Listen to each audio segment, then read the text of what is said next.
오늘도 인도 어딘가에서 매일 17명의 여성이 죽습니다. 100년 전도 아니고 10년 전도 아닌 지난달 인도 노이다에서 한 여성이 불에 타 죽었습니다. 이유는 단 하나. 결혼할 때 충분한 지참금을 가져오지 않았다는 이유입니다. 믿기지 않죠?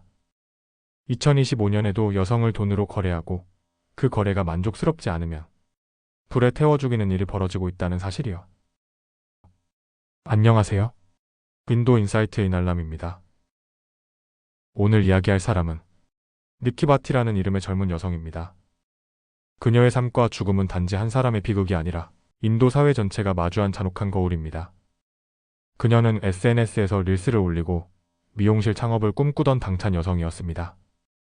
결혼 후 메르세데스를 몰며 웃고 있었던 그녀. 그런데 바로 그 차가 비극의 씨앗이었습니다. 그 차는 니키의 아버지 소유였고 시댁은 똑같은 차를 자신들에게도 요구했습니다. 말하자면 지참금이죠. 하지만 그 요구는 끝이 없었습니다. 딸을 2명이나 같은 집안에 시집 보내면 서로를 보호할 수 있을 거라 믿었던 아버지의 선택? 결과는 참혹했습니다. 니키의 남편 비피는 실직 상태였고 그녀가 SNS에 릴스를 올리는 것도 창업을 꿈꾸는 것도 못마땅해 했습니다. 매번 새로운 지참금을 요구하며 그녀를 괴롭혔습니다. 그리고 결국 2025년 8월 21일 니키는 남편과 시댁 식구들 앞에서 불에 탔습니다. 니키는 80% 이상의 화상을 입고 병원으로 옮겨졌지만 끝내 숨졌습니다. 그녀가 불에 타던 순간 6살짜리 아들이 그 모든 것을 지켜보고 있었습니다. 아이는 경찰에게 이렇게 말했습니다. 아빠가 엄마를 불태웠어요. 현장에서는 가스 누출 흔적은 없었고 라이터와 신호가 발견됐습니다. 계획된 방화, 지참금을 이유로 한 살인이었습니다. 니키는 혼자가 아니었습니다. 그녀의 언니, 칸찬도 같은 집 안으로 시집을 갔습니다. 아버지는 딸들이 같은 집에 가면 서로를 보호할 수 있을 거라 믿었습니다. 하지만 현실은 정반대였습니다. 두 자매는 지속적인 폭력과 학대에 시달렸고 결국 2월엔 아이들을 데리고 친정으로 돌아왔습니다.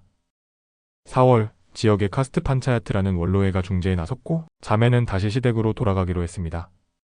조건은 SNS 활동 중단, 그리고 남편 비핀의 폭력 중단이었습니다.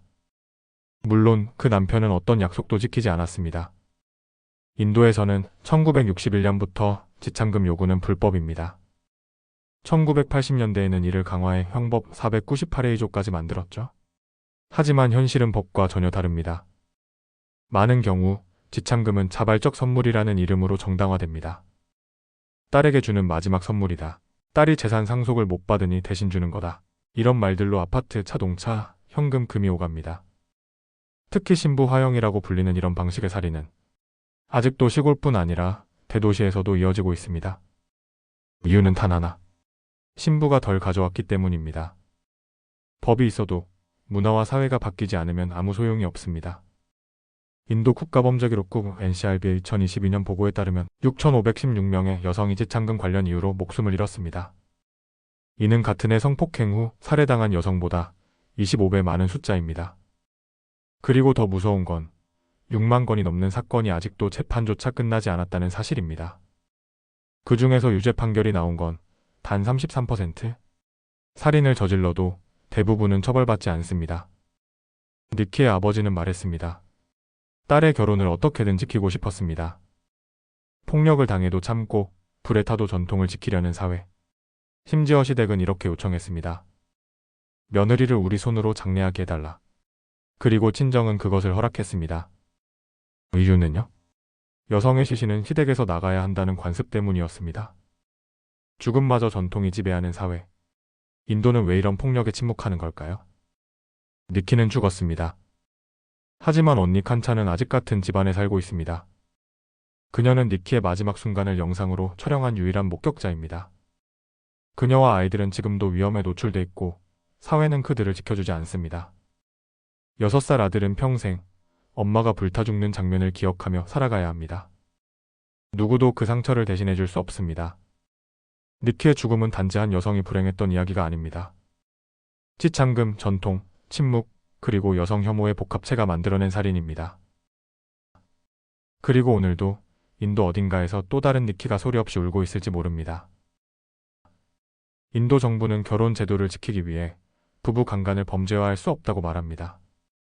가족은 딸의 결혼을 지키기 위해 참고 살라고 말합니다. 법은 있지만 정의는 없습니다. 그리고 사회는 다 그렇게 산다며 침묵합니다. 그러나 묻고 싶습니다. 왜 아직도 여성이 불에 타 죽는 세상인가? 그리고 6살 아이는요? 아빠가 불질렀다고 증언한 그 아이는 이후 어떤 삶을 살아야 할까요? 지금 이 순간에도 어딘가에서 또 다른 니키가 울고 있을지도 모릅니다. 오늘도 인도에서 누군가 불타고 있습니다. 전통이라는 이름 아래 묵인되는 폭력에 대한 여러분의 생각을 댓글로 남겨주세요. 이 영상이 의미 있었다면 더 많은 사람들이 이야기를 알 수 있도록 좋아요와 공유 부탁드립니다. 당신의 작은 관심이 누군가의 생명을 지킬 수 있습니다. 감사합니다.